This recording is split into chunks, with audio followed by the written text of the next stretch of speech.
In the 1800s, when European explorers pushed into Central Africa, they expected to find scattered villages and loose warbands. What they found was this: a fully organized African army, trade routes under military control, and one man ruling more land than any East African kingdom.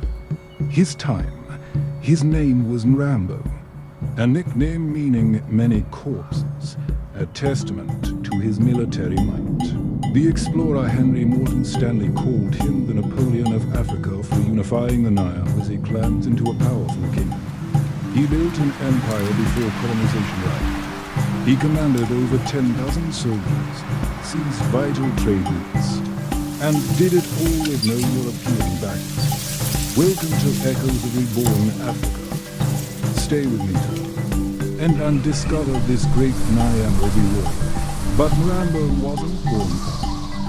He wasn't even meant to be.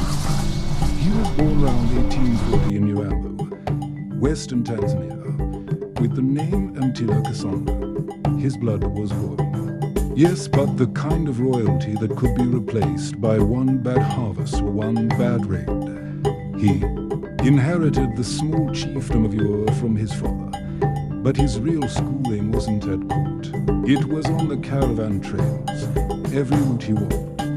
He learned who taxed it, who guarded it, and who could be removed. But the lesson that changed everything didn't come from trade. It came from being taken. Sometime in the 1850s, Mirambo's world collapsed.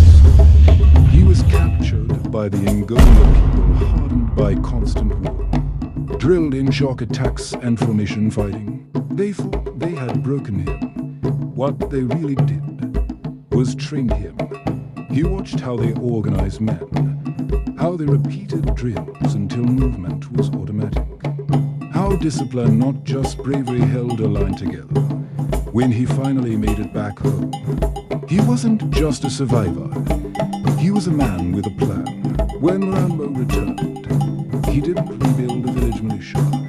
He built a standing army. They were called the Rugoruga, full-time fighters, fed, rewarded for war. Recruits came from his own people, from allies, and from defeated enemies who chose service over death. By the early 1880s, his force would reach round 10,000 men, a professional army by any standard. They drilled with spears and shields. They learned to load and fire muskets under pressure. They practiced moving, holding, and turning on command, not on impulse. This wasn't a group of warriors charging for honor. This was a machine, built for sustained violence, and the first test of that machine would be against people who spoke his own language. Mirambo's first wars weren't against Europeans. They were against other Nyamwezi chiefs who controlled routes, tolls, markets. Some he beat in open battle. Some he starved of trade. Some he simply overran in the night. Defeated warriors were given a choice: die as enemies, or march as brothers. Those who joined brought their own fighting skills and local knowledge, then disappeared into the structure of the Rugoruga. Unity did not come through a meeting. It came through fire, steel, and forced allegiance. But if he wanted more than a king, he had to seize more than villages. He had to seize the flow of wealth itself. By the 1870s, the trails through Nyamwezi carried ivory, captives, cloth, beads, and guns. Mirambo understood that roads were worth more than fields. So he turned his army into escort and enforcement. Caravans that recognized his authority moved under Rugoruga protection. Those that didn't were blocked, stripped, or burned, step by step. He wrapped the inland trade in a military net.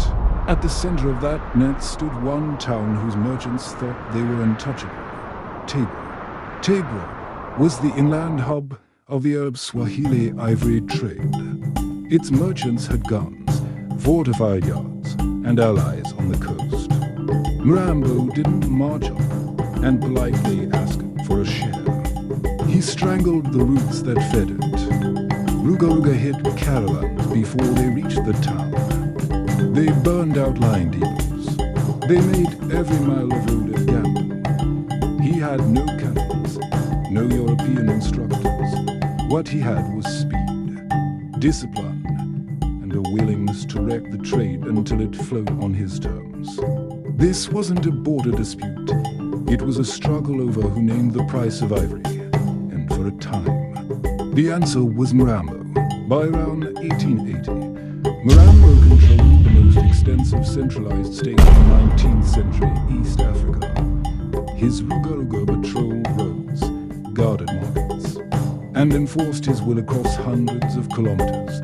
European visitors, shocked to meet an African ruler who commanded this kind of force, called him the Napoleon of Africa.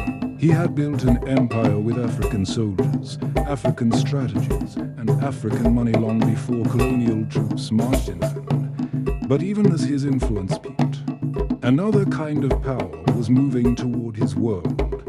In 1884, Mirambo died, not in a last stand, but from illness. He did not live to see German flags raised over coastal towns.